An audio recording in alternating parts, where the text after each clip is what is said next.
Good evening, everyone. I always start out with good evening, or I have been starting out with good evening, and then realize that in my time zone, it's only not even 3 o'clock in the afternoon. So, hey, wherever you are, happy to have you here. Welcome to TV Dinners, the podcast where we talk about all things TV to feed your entertainment hunger. I am Jen. I'm joined tonight by Tori, Betty, and Kinte. Everyone, welcome to the show. Hi.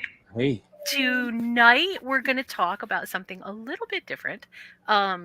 Different in that we're going to kind of deep dive into some of the nuances of this particular genre and see if we can get to the bottom of the lingering question, why do we love to hate horror so much? But before that, wanted to get a little bit of news and some interesting tidbits out of the way.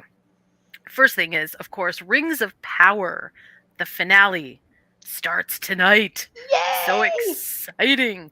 Maybe we'll find out who the stranger is, and maybe we won't, but stranger whatever danger. happens, it'll be Stranger fun. danger. Yeah, boy, yeah, that does look like a stranger danger problem. Secondly, sad news this week, Angela Lansbury passed away, and I have to say, although She didn't die before. Like she yeah, was still alive. you know what? That was the reaction of a lot of people. I'm really sad that she is No. gone. She was working, gosh, just well into her late 80s and early 90s. She's just an amazing woman. She's The same world age is, as Queen. yeah, the world is definitely going to be a sadder place without her. Yeah. Um, Can you so send me the link, Josh, of the thing? Oh, let me log back on to Facebook because I have some people that are asking to listen to me tonight. So gotcha. Uh-huh. Um, okay. So that, and I don't know if everyone is paying attention to the latest season of Chucky that is airing on USA Sci-Fi. But this season is really good, and very scary. I definitely think that it is worth watching, especially during spooky season when things are ramping up. I know, not everybody's afraid of a weird child doll, and that's totally okay. okay. It's totally okay. Let me tell you, the series is actually about a lot more. And it's just so well done. Next, I also wanted to just briefly talk real quick about House of the Dragon and say, okay, I know everybody loves to complain about whatever, and that every episode needs to stir up some kind of commotion. But this last kerfuffle, if you will, was so ridiculous that I'm just going to call it out. Usually I just ignore it, but I'm going to call it out. To everyone who says, that's such lazy writing that they made Alicent mishear or misconstrue what Viserys says on his deathbed. You know what? Y'all go back and watch that episode again.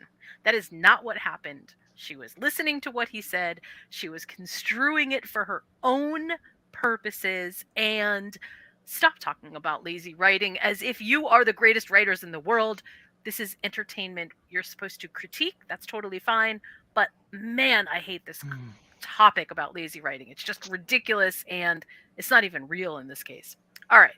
That was Well, my rant. I had to get you that know, off my well, I chest. mean, there is a such thing as lazy writing, though. There is a thing, you're right, there is such a thing about lazy writing, but if everything you just don't like is the critique lazy writing, then not only does it ruin the ability to use lazy writing as a critique, but it also turns everything that is basically your opinion or bias, and in this case, again, it's not even right, into that's the writer's fault. And it really, no, it's not. You know, That's not what that is supposed to be it about. reminds me of American Idol when Randy Jackson would always say pitchy. Yeah. See? So, okay, I got the rant out of the way. Super glad about that. Feel Thank you bad. all for Feel listening. better. Feel better. It's like a I do, release. actually. I Okay. feel much better. That's Matt in the audience. That Matt is And in we the Hi, all audience. Matt. know we all know that Viserys is dead now. So Hey, I that's haven't something. seen anything yet. Oh, Well, if you didn't know, wait a minute. If you didn't know that he was gonna die, okay, No, I haven't whatever. seen it. I only seen like the first 15 minutes of the first episode. I plan All on right. binge Well, I watching. won't spoiler anything else. I will just tell you I was really excited by this week's episode. It was very good. I really liked it a lot. I feel like I need to do a moviesandmeal.com special on House of the Dragon because one of the scenes in the show this week was this giant dinner, and I was just like the whole time I was like, "Oh my god, that's me. That's what I would be doing." Okay, so let's hop on topic. So topic tonight is horror as a genre and how we view it in TV or on TV inside of the TV series. Um, there are so many different ways to kind of view this, and I think the most successful horror on TV tends to be the horror comedy. Mm, People mhm. love horror comedy.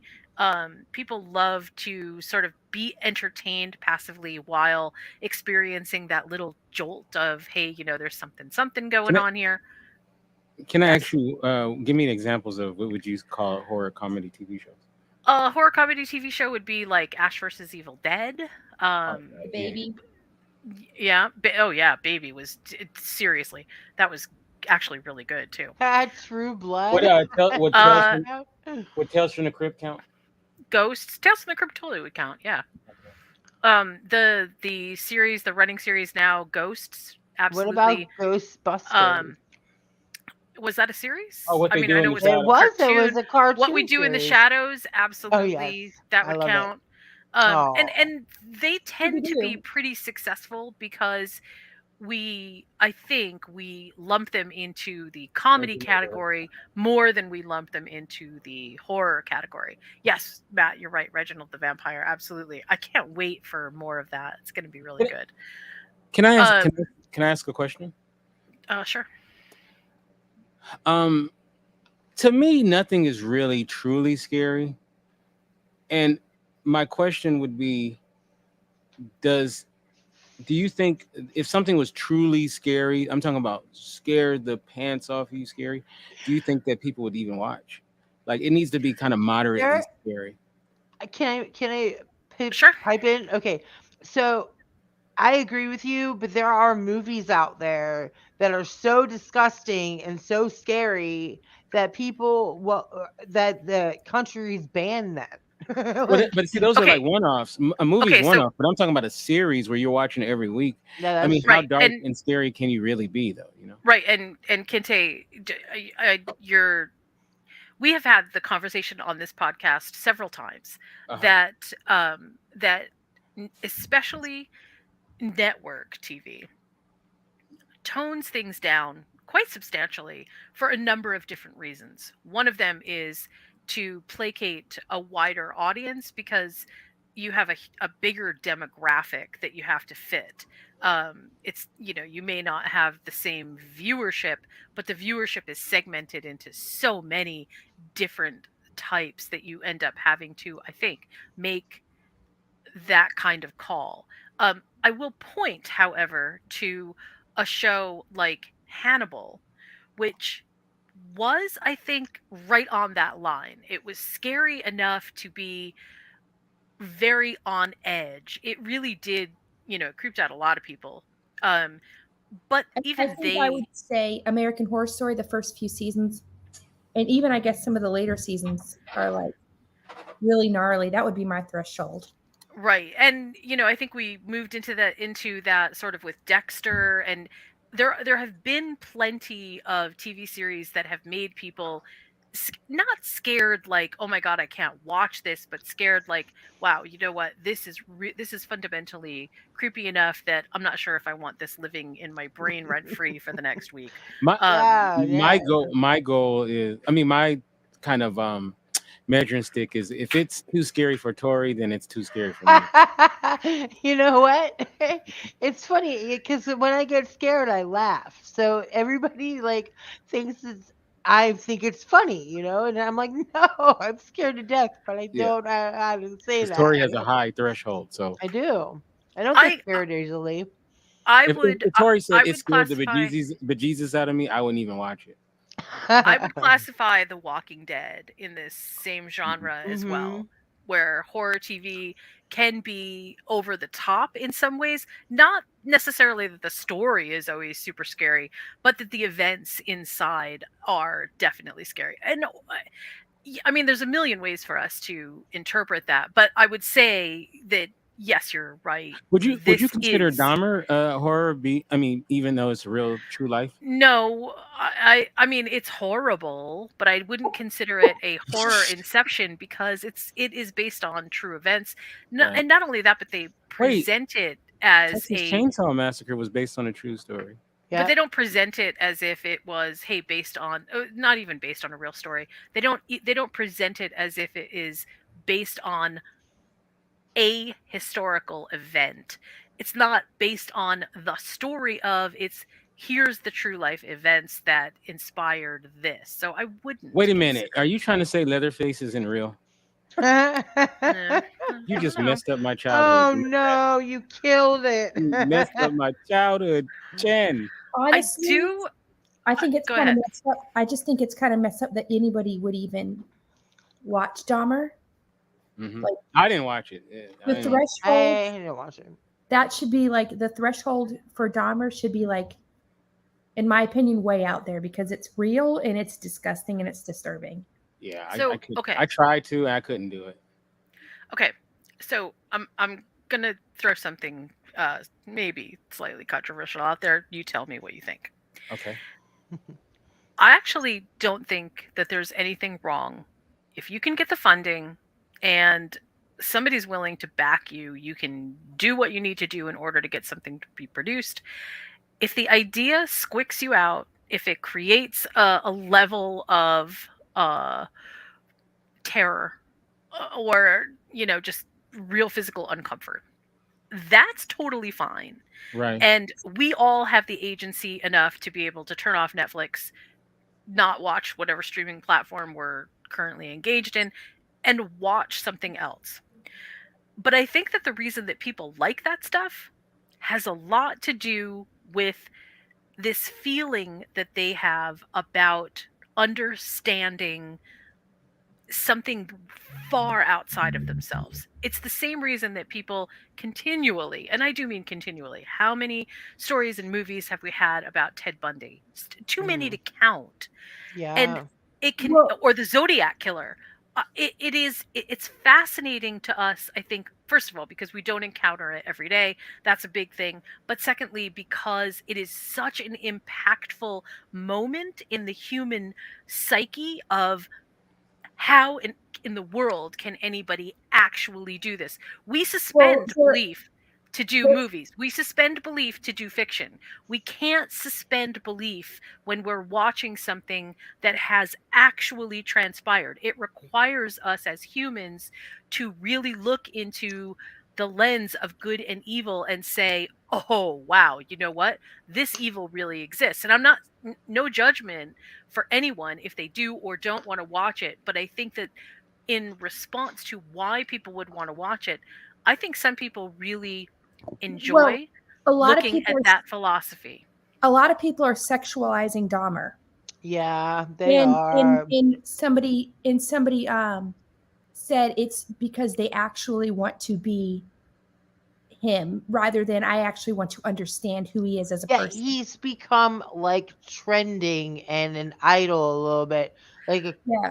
But that's what teen that idol. also has happened to the Zodiac killer. That also has happened to Son of Sam. That also has happened to. Yeah, not in the same way though. Like, I, No. yeah, And like one of you the know what? things they're discussing, and I can't speak on it because I'm white, is the fact that he did it to like mostly black men who were So that yes, and I do think that that actually is there is a societal piece that goes along with the serial killer aspect of but again I even answered this in the beginning, right? I don't consider Dahmer to be horror fiction because it is not, because the semblance of horror fiction to me is either inception of some Mhm. fictionalized story, or it has some kind of offshoot where even if you're taking it from, as an example, if you were to create a series about a serial killer who wasn't Dahmer, but did Dahmer-like things, then I would consider that to be okay. Then this is part of the So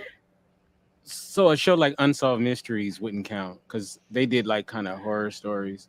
right. That Some really kind of wouldn't count. Right. okay. Okay, what I'm about really the X talking Files? about I mean, The X Files. so X Files. yeah. I think X Files fits into that genre pretty nicely. Yeah. I mean, X Millennium. Files shares many other genres as well, but they have done how many X Files, especially in the early seasons, did they do that were basically like Creature of the Week? I mean, they were They great did that one until the end of offs. the show. Yeah, they They were phenomenal, Monster of really the good. Week. That's what they would Yeah, call you're them. right. You're right. I'm ashamed to say I never watched it. Oh, wow, you Oh, totally missed out. But It was okay, on my radar. so I- we have some examples of some of, I think, the better of the horror series, okay. what we consider to be horror series.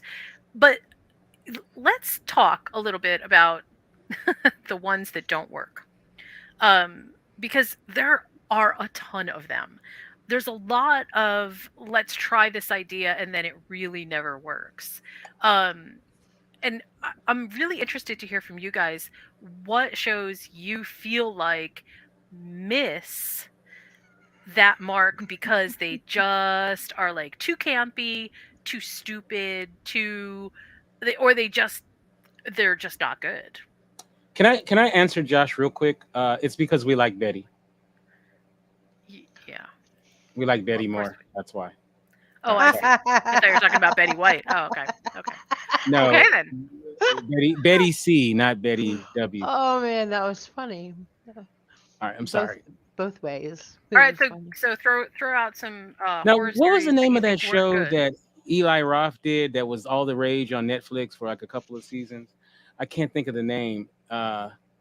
Eli Roth did it, and it was on for like a couple of seasons. I can't remember the name of that show. I should have looked it up while we were talking about it. Eli Roth TV show. I know you're gonna know it because Is it It, History of Horror? no, the no, history of horror is more documentary style. no. I'm so sorry. I should have had it ready to go. Hold on a second. Not. What's Oh it my. about? Wait.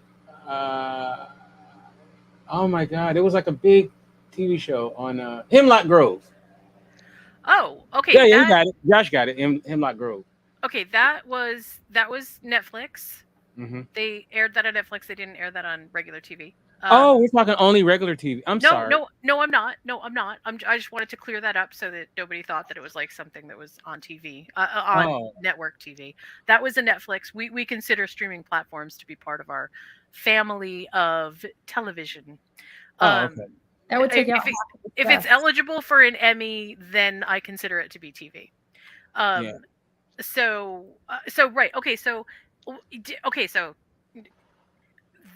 this might actually be a little bit contentious. So, what did you think was bad about Hemlock Grove? I tried to get into it because all my friends were like, check the show out. I watched like half the season, and it just was.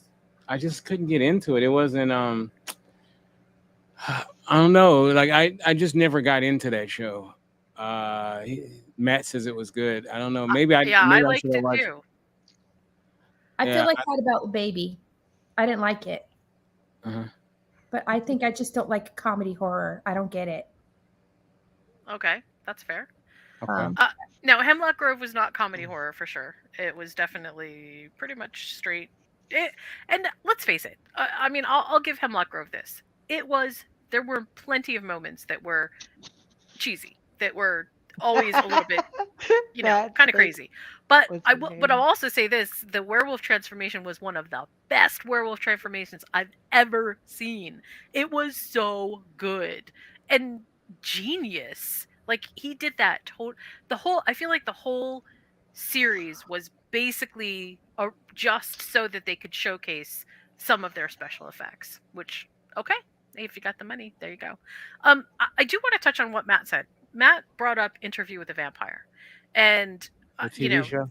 yeah. So this will definitely bleed into some of our other podcast material that we've done Because Anne before. Rice But was so amazing, like I don't know how I'm gonna take this because her writing is so good, and like if there's any kind of like hoopla, like I don't know, I'm so nervous about it. o- okay, so there's 3 episodes out already. I've seen them all. They're all epic. I love them all. Okay. The big issue that people have is Louis is they're in New Orleans already. They're not, Mm. they've changed up times, they've changed up places, they've The Brad changed Pitt up character. events. That Yes. right, that's Louis, right. Uh-huh. And they also made Louis black. So there's like a whole bunch of like weird controversy around that. But the biggest controversy I agree actually with that. isn't I would agree with that controversy. He shouldn't have been black.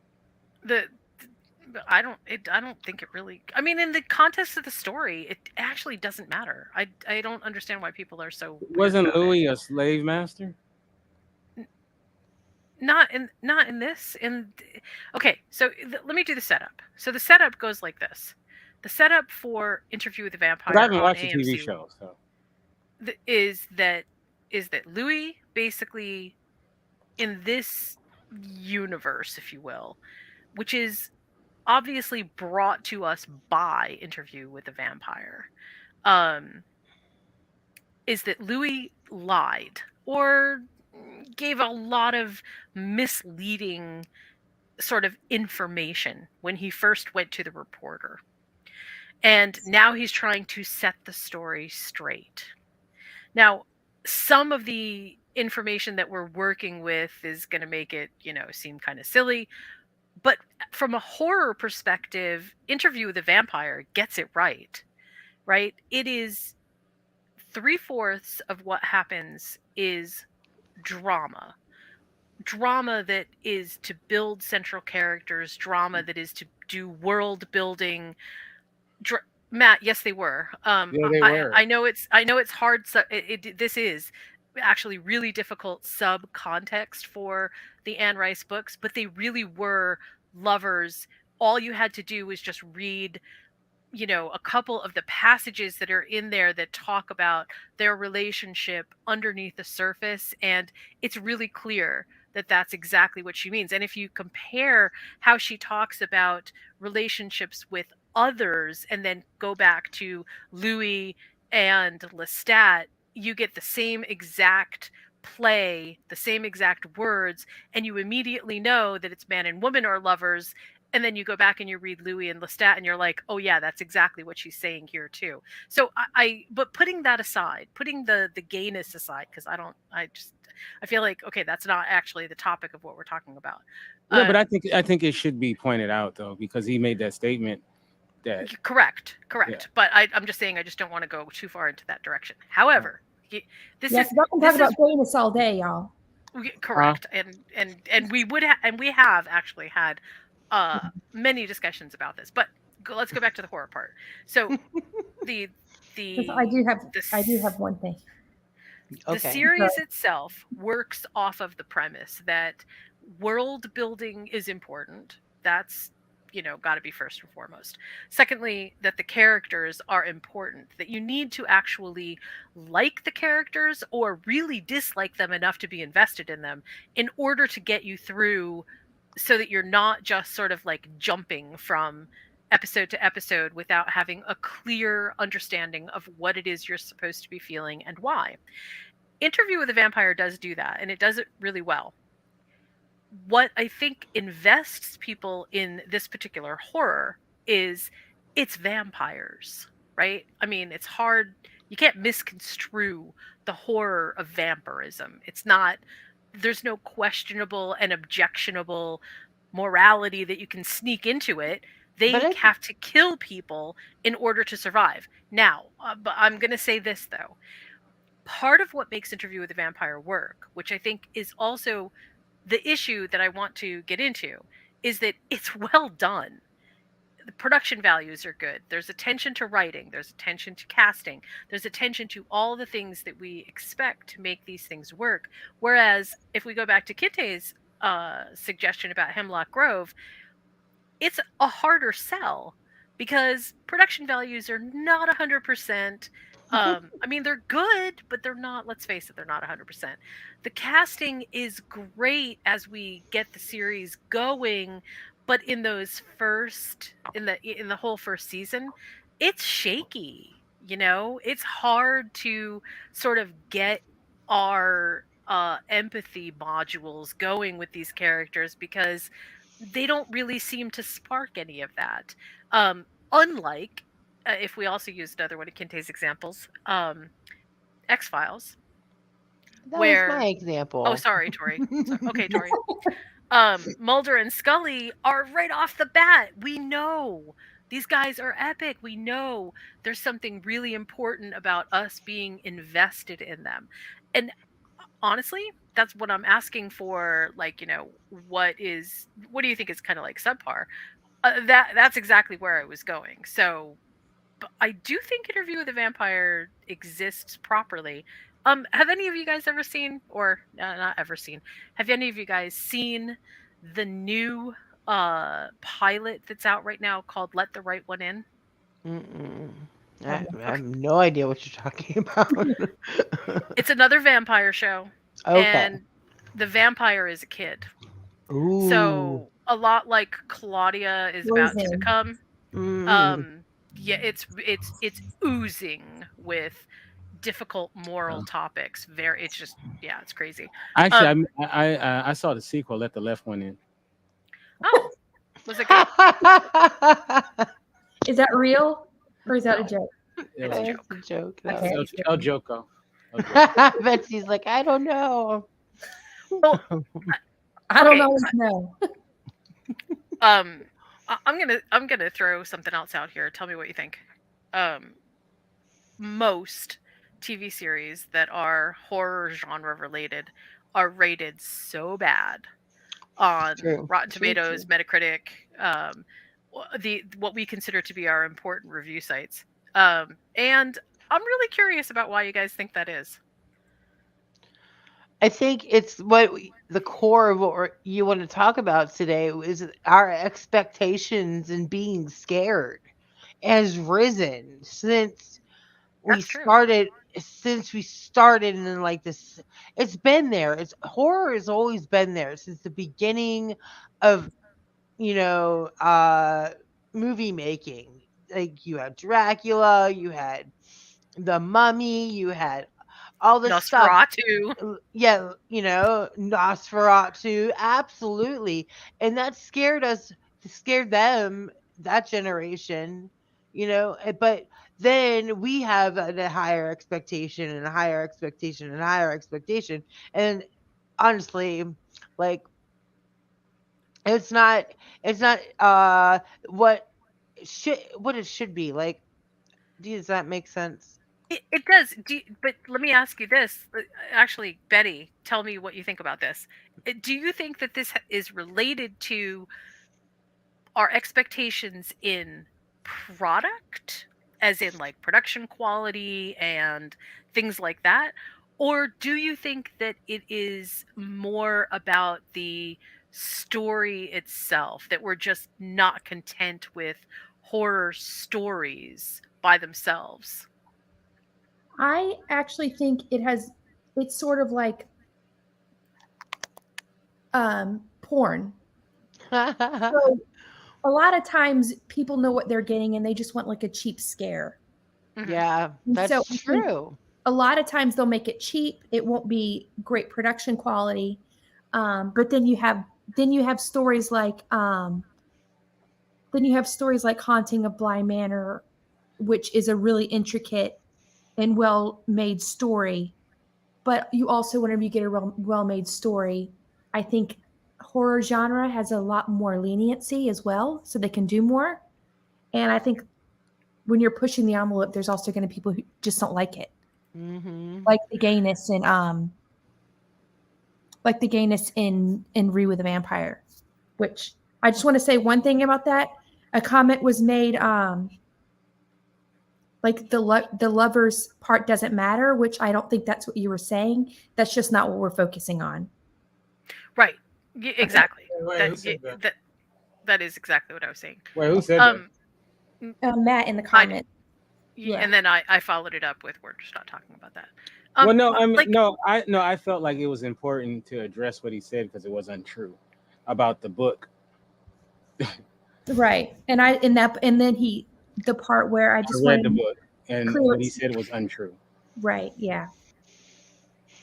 there quite some time ago, well, quite some time ago, meaning like I think 2018, there was this really awesome, I thought it was going to be awesome, series that came out on, I think it was Netflix, called Night Flyers. And I was so excited about Night Flyers. It is actually George Martin. And I was so excited about it because it is Who's the George Martin? kind George R. Martin, Oh, you talking about the Beatles producer? House of Dragon guy. Oh, That guy. Is he also the one who did King of the Thrones? Yeah, Game of Thank, Thrones. thank you. Yeah, the no, thing that That everybody was one. watching. it doesn't With, register. with It the doesn't register. snow and just- winter's coming. That's all I know about it. Yeah, I've right. seen so many. Something course about winter's dire coming. wolves and a red wedding. I don't know. Of course, something like winter's that. coming. It's what is it? October, right? I Winter's know. always coming. That's my favorite line. I was so excited about this particular series because, first of all, it takes place in space, and sometimes horror in space is so terrifying. What was that movie with the blonde chick? What's her name? Was it Charlize Theron? Tory I Rush. can't. No, it wasn't her. He looked like a man. Well, it turned out to be, this particular series turned out to be pretty terrible because a million reasons. Now, what was the name of it? Wait, what's the name? Night Flyers. Night Night Flyers. And it was unbelievably flat. Like it didn't work because they couldn't decide, I think, what genre they wanted to assign as their primary genre. So they did so much technical explanation in their sci-fi parts of the show, but then invested characters that never were really supposed to be part of the horror part of it. Like it wasn't, they really weren't affected, and then we're all left wondering, well, why are we being introduced to these people when the real meat of this is supposed to be about something super terrifying. It was just a weird soup of, it didn't work. But I feel like that's actually what happens more often than not, where in a series, and this is specifically in a series format, right? Movies get it right because beginning, middle, and end, first act, second act, rise to, you've got rise to action, you've got people acting in very specific and short burst pieces that you can then edit together. It works. You can really make it work. Can I ask you a question? I'm sorry. Go ahead. Go ahead. I'm sorry. Okay, I'll let you ask in 1 second. But when it comes to a series, there has to be an ongoing saga that can raise the stakes again and again and again without getting tired, without it reverting back to some stupid trope. And that's part of the reason that I suggest Chucky so much, because it's not just about the Chucky doll. It's not just about that. It's about, there are stakes happening for the people that are involved that are very high, and you feel it continually from episode to episode. But that to me feels like it can be a great idea and it can totally miss. And the last one I'm going to talk about in this particular piece is, in 2018 also we had The Purge, right? That's a good show. I don't care what you say. Both seasons were good. Yeah, but what I'm going to say is it was panned. It was absolutely panned. Because they don't know what they're talking about. The critics hated it. Why did the critics hate suck. it? Yeah, well, I mean, I guess, okay, everybody, the show's over. The whole reason that horror has low ratings on Metacritic was in season 2. My homeboy was in season 2, by the way. It's just critics. That's the end of story. Yeah. My homeboy was in season 2, by the way. Big shout out to Damian Smith. You know him because we interviewed him, Jen. That's right. And I don't watch Chucky because I don't like little people. But but I'm kidding, all the little people out there. No, it's interesting that you brought up about being confined into a specific genre and genre bending and all that kind of stuff.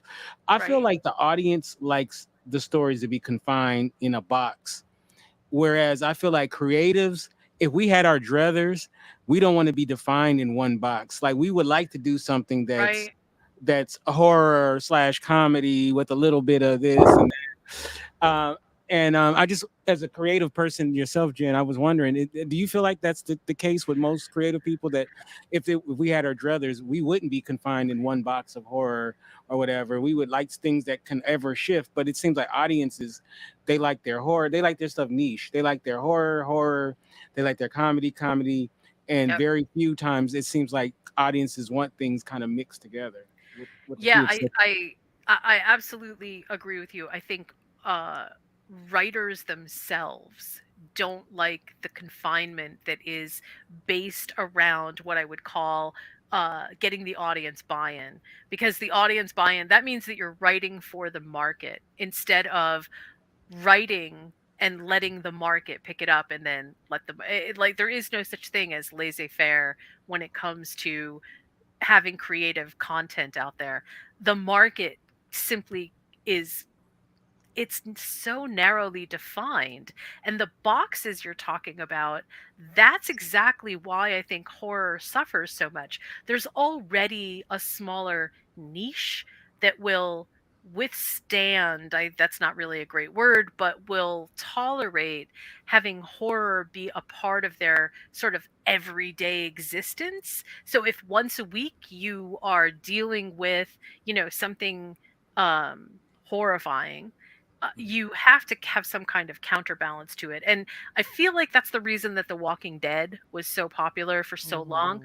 because it wasn't just a story of the zombies, it was the story of post apocalyptic hope of rebuilding culture and society. So it worked because people were willing to set part of the horror aside for, oh, the drama of rebuilding and, interpersonal relationships and all of that. That's If what I we had liked had about it. I like if the we had way had Night of the Living Dead as a series, it never would have lasted. People No, would have No. hated it. They it would have had to be hated No. it had it. to been a limited series. Yep. I mean, Yeah. because it could have. I mean, The Walking Dead as a premise is certainly no different. But think about how we treated both of those topics, and then I think you get a little bit of an understanding about why audiences don't go for it. That was a really good Yeah. question. What's great Tay. about horror from a perspective of creating it is, like, if you're doing a drama, you want the top notch actors. You want Meryl Streep, Denzel Washington, whoever, right? If you're doing, even an action movie, you may want, top notch stuff. Whereas horror, it seems like horror audiences will forgive a lot as long as they're entertained, they're thrilled. If the kills are good, I mean, you can have recycled plots and stupid, you know, just like um, porn. tropes. Yeah, you can have Yeah. stupid tropes Yeah. as long as I had a good time doing it. Like I just, well, I don't want to, because it's a movie. I'm not going to get into that. But so let me see if I can keep it in the TV horror. Um, like the original It, right? Was fantastic because It was. it wasn't like it wasn't really like much you've seen before, Um, and it had a great cast as well, but it was goofy. If you look at it now, it was so goofy, right? Yeah. But so But you can, I mean, it It's wasn't like back then, Lost in right? Space. I'm huh? sorry, Betty. I'm sorry. Go No, I ahead. was gonna say it wasn't goofy back then, right? Wasn't it supposed to be good? Good. I mean, it was good, but it was always kind of goofy though. Yeah. Do you But you think had, look who you had playing Pennywise. You had God dang, I'm getting old. Help me, Jen. You're gonna let me down the line. Curry? Tim Tim Curry, thank you, thank you. Um, Look at Jen No, was like, I was I'm gonna gonna I was let you gonna let sink. Kinte flop a Wait, little wait, wait a bit. minute. Jen was like, I'm gonna let you sink in the quicksand. Exactly. I was actually gonna You're I gonna was actually gonna make a legend reference and see if I you're could gonna get have to Mark get your Davis in you're there. gonna have to get your way out of the quicksand, like that. What's that movie? Prey. That Oh just yeah. came out. Oh You have to find your way yeah. out of the quicksand. I ain't helping you. Good I'm Yeah. job. curious. Do you think if it stayed serious like a movie, every episode and there was no levity, do you think people would just get horror fatigued, like it would be too much for a brain to handle? For which one? Like so if it's a really intense series, Right. there's no humor and it's all about gore and horror. Do you think people would just get fatigued because Yes. it's a lot? Yeah, I do. Yes. Yeah. It's sensory overload. Horror. And again, the horror reason that I fatigue, brought yeah. up Hannibal in the first place Which is is amazing. because it was, and overwhelmingly it dealt with really intense topics, right? But it also hyper focused in some ways on Will Graham and his quirky structure and makeup, and the idea that he had his dogs, that there are things 40 dogs. outside of just the hunt for a serial killer. That that I think is what makes it work. Have you guys ever seen The Strain? Yes. I have Okay. not. Well, The Strain was actually a Guillermo del Toro comic that they brought to the screen. And it ran for, gosh, I don't know, 3 or 4 seasons. And it was, to me, this was a really good episodic idea that worked in the long form, really long. Because they focused on one, lots of really good characters, but two, this idea that there was big evil and little evil. And so the little evil was the stuff that you would chip away at, right? Just the everyday stuff.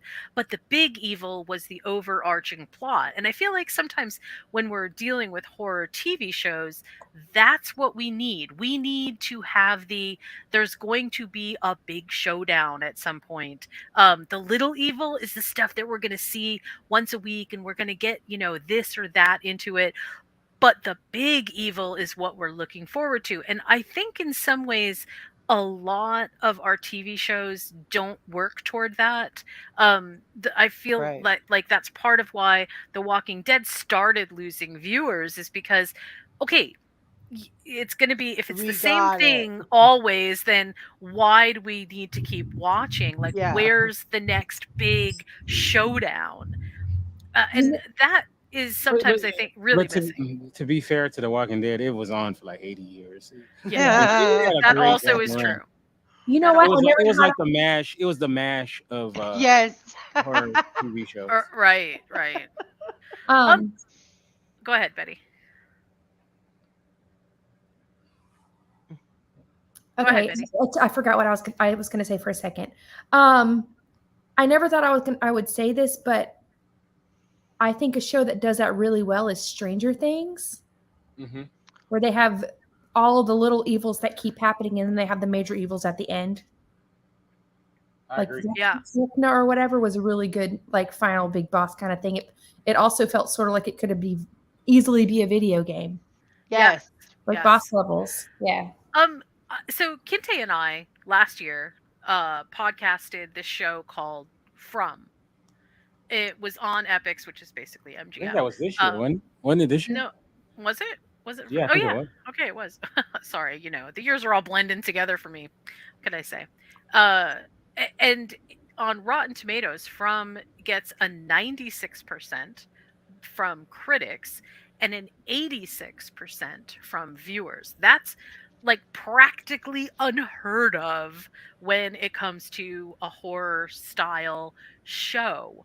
And part of the reason that I think that From worked so well is that it's the everyday stuff. It's the scary, what's happening today. We get introduced to, kind of this is what life is like now, but then we are also trying to solve a puzzle. And the puzzle keeps people engaged. People want to know, hey, why were the trees moving? That's weird. What are we in Tolkien's Ent Forest? Like, Oh, so you get to be like a detective almost. yes, and putting together, I gotta say, it really made me happy because Ask Kinte, I was like coming up with a theory every week about stuff. It was crazy. But it's so engaging that way. So, I hate to use the the tag that we just used at the top of the show as, hey, I hate it when people say this, but honestly, horror, when it comes to TV series, it gets really sloppy.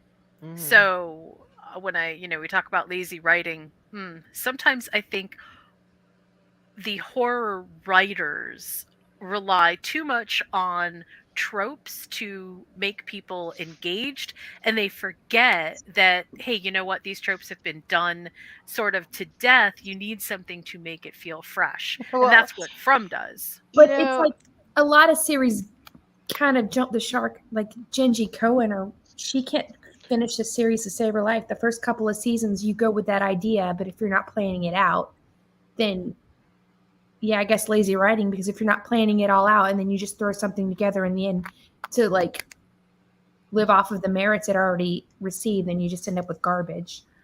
Right. see, Shout out to Betty for a Genji Cohen dig. I love And then that. Never mind. there's also if you get a chance to take a look at Netflix again, this is 2022, so 2022 was definitely a good year for horror. There was a series called Archive 81. It's a limited series, so it's not like it's an ongoing thing. But Archive 81, they really did it right too, because again, same thing. It was almost putting together the pieces of a puzzle in order to figure out what is driving the central horror here. And I think that definitely can work. But let's talk a little bit about some of the ideas behind horror series that we think would work and how we could make them work. So, Betty, pitch me your best idea for a horror series. What would you like to see? Maybe it's a book, maybe it's already been done as a movie, and you think, hey, let's transfer this to the small screen. What's your idea? My brother Josh. It writes itself. I'm not actually sure. I mean, I would like a ghost story where there's at least one good ghost. like And Casper. like a Casper like thing, and then that could be the introduction to the spirit world and the helper, and Like a perhaps only like a what were you gonna spirit say? guide? Yeah, but That could work. yeah, like a good yeah, like any ghost stories with good ghosts. So there can be Oh. bad people around. They can be bad ghosts around the good It one. could be like reverse ghost whisperer, right? So like hear Yeah, me out. exactly. And then only the one person can obviously interact with the ghost. Or the Little Mhm. Mermaid, the way All it was the really supposed to be, because that was all the Yeah. ghosts are around and they're like totally terrified by the living, going, "Oh my god, what are these living people doing in my domain? This is really Yeah. scary." Oh my They're like, god. Tori, stop. so it's like others, but the ghosts know that they're ghosts. Right. All right, Kinte, give me yours. What's You your know, what's your pitch? one of my things that I don't feel like has been mined enough is evil cult. I'm obsessed with like cult type things where it's almost like Mm. kind of Illuminati-esque, where it's like an evil group, a consortium of people that have these ill Like those skulls. yeah. You Like there see, was a TV show that was so freaking awesome. It was called The Intruders. And it was the first thing that what's the young lady from Stranger Things? Oh my God. The girl, the main Lily, star from Bobby Stranger Millie Things. Brown? Bobby Brown. Yeah, Bobby Brown. Yeah, she was in it before that, and she was a little girl, and she was amazing. She played a little girl who had an older serial killer trapped in her body, and she was phenomenal. Oh my That was God, that girl can act. That Yeah. show was so good. It's called The Intruders, and it was like a Illuminati cult type, thing Nice. going on, and I love that as a story. Like cults, evil cults that have these, ambitions of controlling the world, and and all of that kind of stuff. There was another show called Dig that was very good, that lasted one season, and it had like something like that going on. So let's Did you do see an evil American? cult. Did you see American Horror Story Cult? No, I didn't. Was I that good? hated Oh yeah, that. that's a good one. Yeah, That's a good I one. hated it. I hated it. Oh my god! Of all of the, oh, I think I that's love what you're going to American. get people who liked it or hated it. I Yeah. love American Horror Story by principle. Most of the American Horror Story seasons, I absolutely adore. Cult felt so contrived and forced that I almost feel like somebody wrote it and then somebody took a can opener to it and said, "Here, let's see if we can try to jam more stuff into it." I absolutely hated it. Well, Um, I like cults. I'm not in a cult, just in case you wonder. But c- I love c- cults. I do. I think you're right. I think we have underexplored the cult setup, and it can be even more terrifying because it's man. It's the essential Like evil it could really happen. is I, actual. I'm one of Yeah, the few people that is love like Halloween 3 because it was like an evil cult yeah. storyline in it. I love that movie. Okay, Tori, pitch us. What do you Okay, got? so okay. This guy, he is he's autistic. He's on the spectrum, okay? And Okay. he's also addicted to methamphetamines, okay? And Okay. he's Wow. gaming. He's a gamer. And Okay. he's a computer guy. So your Yep. typical gamer. Okay. Yeah. So so he hacks into people's GPS Okay. and lures them to his house Okay. where he tries to build a perfect family, but he can't. Oh, and his dad's a serial killer too. So Oh, that's a good detail. yeah. But does he know? Yeah, his dad. This is the backstory. His dad was a serial killer, and he was a long haul truck driver, right? And so he Oh, knocks, most serial killers are long haul truck drivers. But go ahead.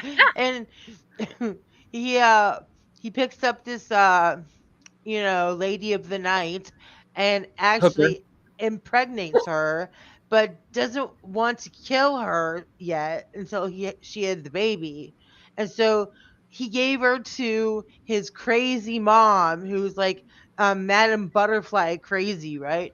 And so he was raised like that. He was like so fucked up that excuse my language, but he was so messed up that like he wanted to make this perfect family. So he was luring these people, hoping that they could be like brothers or sisters.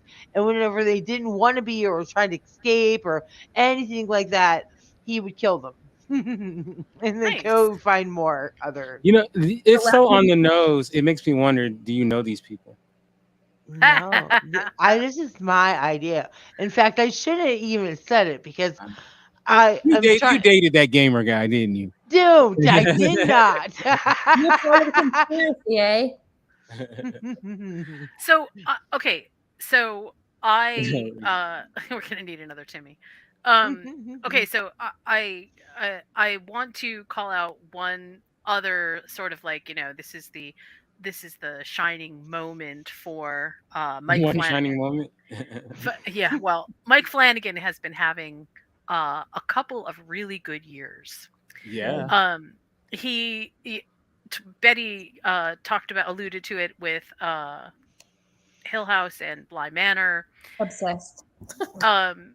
Before that, Mike Doctor Sleep. Flanagan did a bunch. Okay, there's Yes, a Doctor movie. Sleep. I love that Oculus is movie. one of my favorite Love movies. that I love movie. Oculus. I didn't know he did that. And that's- yeah, I have a crush on Rose the Hat. who doesn't? Good God, yeah. Okay, we'll get I into was that like, later. take my what's that stuff? What's that stuff they stealing out of you? Ooh. Steam. It was like you can Yeah, have your my Steam. Yeah. I have a crush on Carla Gugino, or however you say her name. From Oh yes, she's Oh. hot.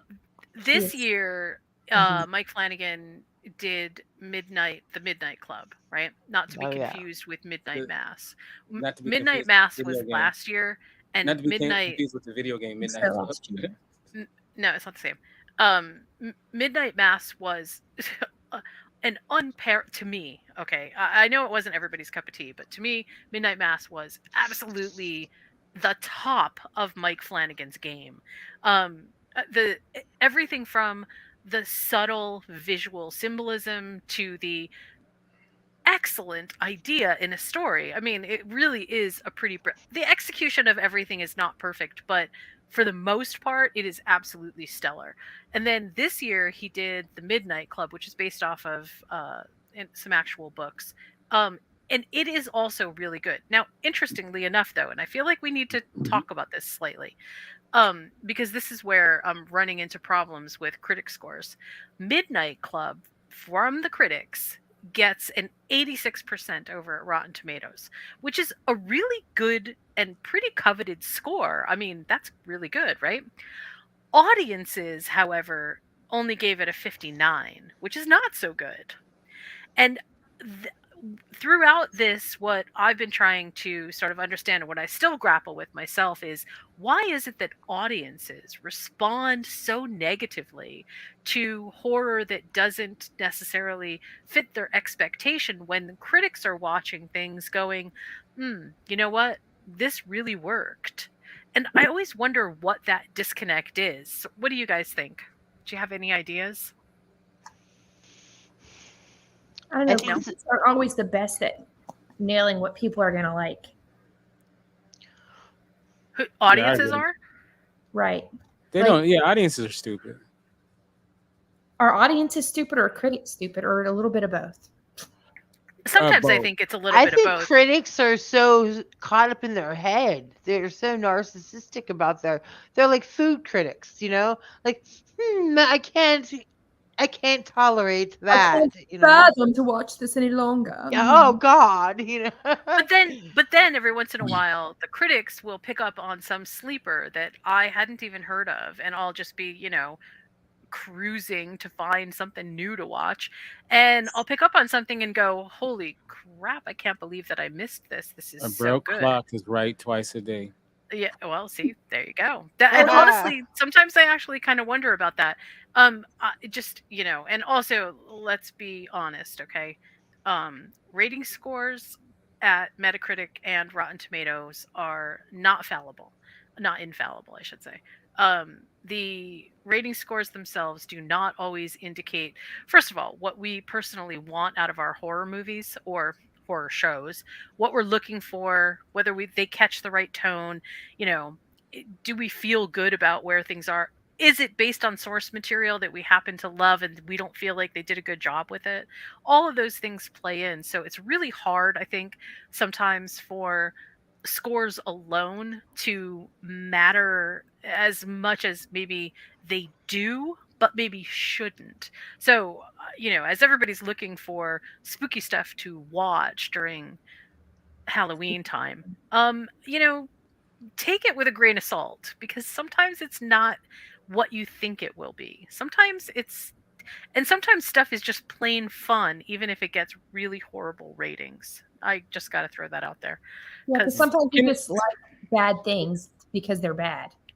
I mean, how many of us have all sat around? Every one of us have all sat around and discussed our favorite B movies, which if you go look them up on a critic score, they're going to get panned. But we love them because like they are zombievers. I mean, the whole idea behind Cinema du Fromage that we used to do was, hey, here's a bunch of really cheesy movies, but we love them. Yeah. Can I ask you guys?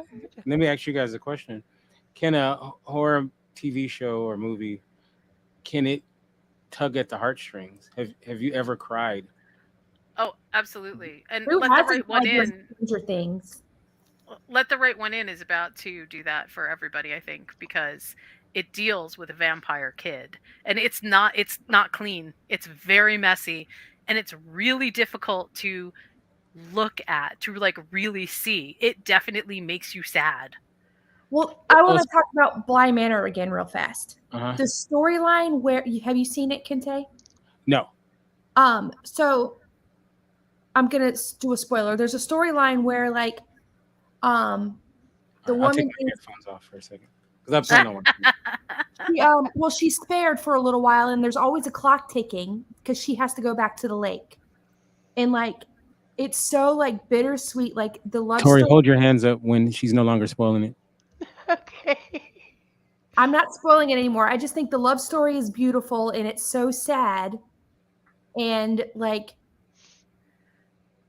I know all of these horrific, gory things like happen, but I still think about that, and it like So devastated me. something really similar is happening right now with Midnight Club, right? The Midnight Club is, and there's nothing spoilery about this because you already know from the outset. Look, most of the people in this die. They're in a hospice. They are terminal cancer patients. It's not going to end well for anybody, and it's sad beyond belief. But the idea under the horror is always the hope that exists right alongside of it. That's what I think also Bly Manor does. It gives there is hope alongside of this endless suffering. That's a big deal. That's a Right. huge deal. Yeah. And that's something that Mike Flanagan really excels at because Midnight Mass was exactly the same. Was he In the upset? end, Is he obsessed with hospice? Because the doctor sleep, right? yeah, yeah. I think he's very drawn to it as a medium by which to show us how close to death we always are.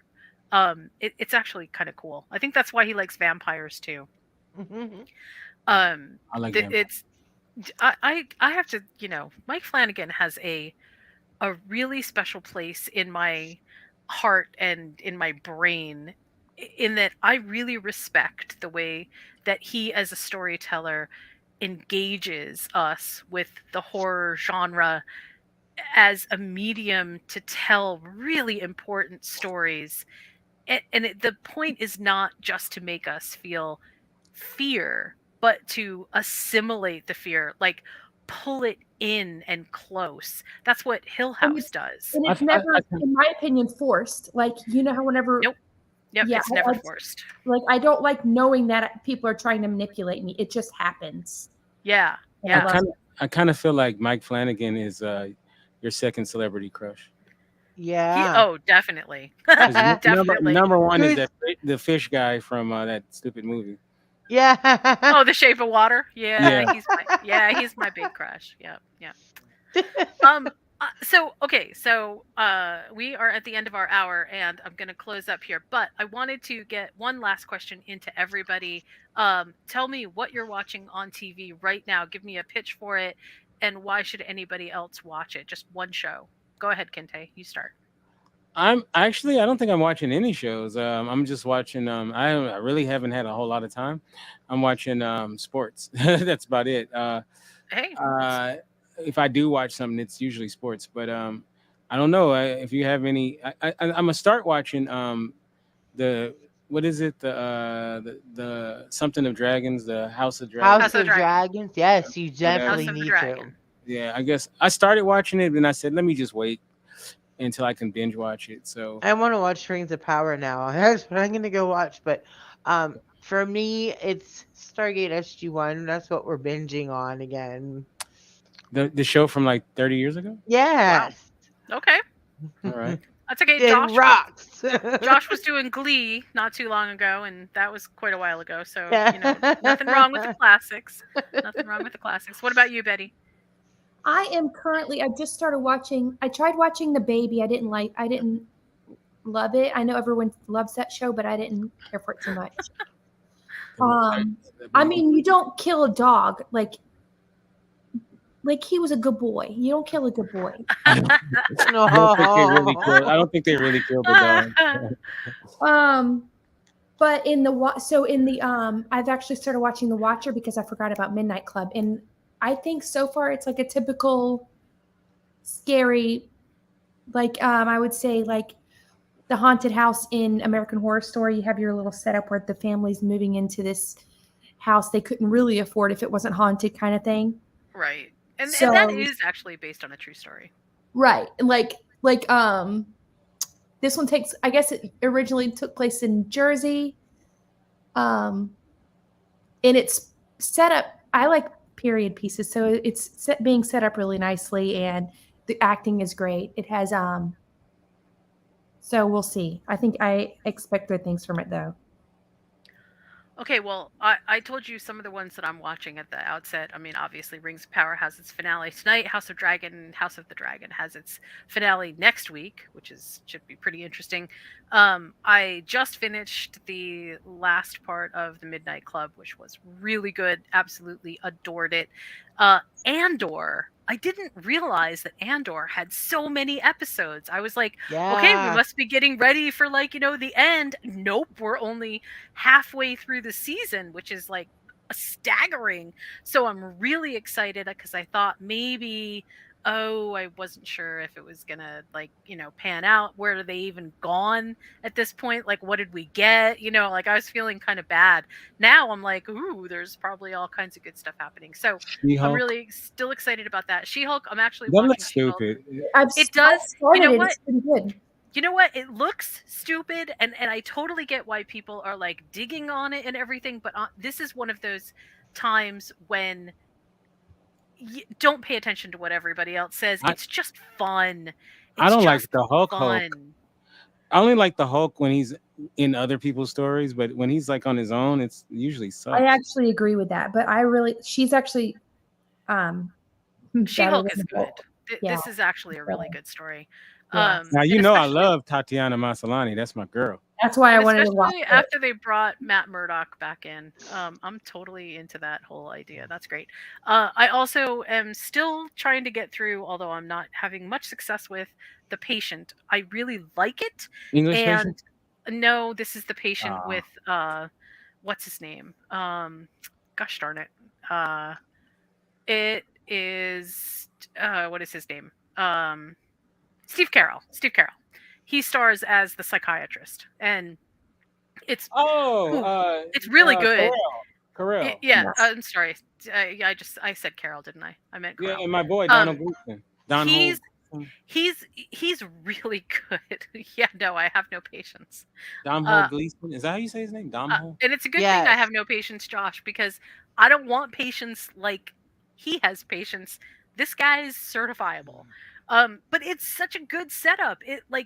And we were talking the other day after watching 3 or 4 episodes that man, they really like pay homage to Hannibal in really weird ways, and it's so cool. Like Well, I'll have to watch it now. they're not even joking about like how they do it. It's just like, yeah, this was that good, and okay, this here you Hannibal. go. Wait, Hannibal It who? was so good.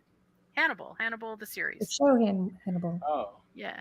It's You didn't actually good. know? I haven't gotten through it all. I've just had so much to watch, but it's actually really good. Yeah, we have Um to watch so much too. And the We're on last second thing that I will started. bring up, because it is spooky season, and although this is technically a movie, it is on one of our streaming services, so I'm going to go ahead and include it. Hulu has the redesigned, freshened up, and really good, back to its roots version of Hellraiser. The Mm-hmm. story is so good. It went right back to the roots of what is supposed to make Hellraiser Hellraiser, which is all of the desires kind of coming together. Instead of Frank and his desire for lust, they went with greed this time, and it worked perfectly. It's really pretty brilliant. I won't spoil anything because I really feel like it's worth it to watch it fresh, but it's absolutely brilliantly done. I've really enjoyed it a lot. So those are my big, this is what we're Well, watching. I'm actually. Sorry, it's also on really quickly. Schitt's Creek is also on Hulu now. Oh, there Yes. you go. Yeah, I'm. Matt, I I'm agree. actually about after this. I'm going to the movies and I'm going to see Halloween Ends. All right. So it's probably going to be terrible, but you know, But Halloween what you the know hell? what? I got fun. free tickets. Free tickets. But So I'm but going. that's the This is horror. awesome, so That's the horror conundrum, though. You know what? Sometimes it doesn't matter. We like what we like. And I feel like that is totally valid. It is totally valid. But I gotta hold Absolutely. it down for my homeboy Mikey Myers. Right. See, you have Mike Myers, I have Chucky, right? Chucky has a place in my heart. Michael Really Myers love would it. punt Chucky. Okay. Okay. And you know what? I don't know why you And got to he's bring a, that to the yard. and you know what? And This isn't a competition between the he is serial he is killers. a hero. It's not my franchise versus your franchise. Chucky may be a hero for little people, but Michael Myers is a hero for the senior citizens. Yeah, right. Yes, yes, yes. And let's face it, the people that are terminally just out of luck. I mean, it's like every piece of luck that you've ever had in your life has to completely run out, and then Michael Myers gets you. So if you are feeling pretty unlucky, be watching, because yeah, there's that. All right. First of all, thank you again, everybody. Really happy about this podcast. Had a great time. Kinte, how can we find you on social media? And once again, thank you so much for joining us. You can get me at Kente F on Twitter, Kente Ferguson on Instagram, and of course the website is theindyradio.com. That's theindyradio.com. Yep. And Tori, how can we find you on social media? You can follow me on Facebook with Tori Rush, and I have my own podcast too. It's called The Infectious Geek. Right now, we're kind of on a weird hiatus, but we will be back, I swear. Um, you can also get me at Rush Tori on Instagram, and you can also get me on theindyradio.com, all my past episodes. So that's pretty cool. I have Nice. archived stuff. And Rush Tori is not a suggestion. No, it's not. Screw you, Josh. Okay, Betty, how can we find you on social media? You can find me at TikTok or Instagram at Betty Chitty Bang Bang. All right. And you can find me over at moviesandmeals.com. You can also catch me on Wednesdays with my producer Josh as we do 10 to 1 and count down 10 movies of random topics. This coming week, we've got Creatures on the mind. And I'm sure Kinte will be super excited to know that the creature from The Shape of Water didn't even make my list this time. Good. So you'll have to tune in to find out what creatures made my list, because we got some good ones. I'm jealous of the creature from The Shape of Water. He gets more action than me. I kind of think that. No, I'm not going to say that. All right. Until next week. Oh, wait. One last thing. I'm so sorry. Before we go. So next week, what's our topic going to be? We are going to be talking about a couple of different things. One is the tropes that we truly, I think, really love. The do they or will they or won't they trope, and how it gets used in so much of our media. And I do mean a lot. Like, it's amazing when I really started looking at it, how much it's there. And we're going to also talk about 007. And it's obviously no coincidence that we're talking about them together, but I am kind of putting these things together because I feel like 007 has done a really weird job over the years of putting that together. So we're going to talk about that. Also, all the 007s are now on Amazon, and that's kind of cool. You can watch any one of the 007s for free over at Amazon. Even Moonraker? Even Moonraker. Josh and I were just talking about that because he said Moonraker was his favorite, and I said Jaws, and he said yes. So you can watch all the sexual assault by Bond that you want now. Well, there's that as well, yes. And I mean, whatever floats your particular boat about James Bond, it's available is all I'm saying. Not making any personal choice, yeah, whatever. All right. Until next week, I am signing off. Thank you so much for joining the podcast, everyone. Have a great week. We'll see you next time.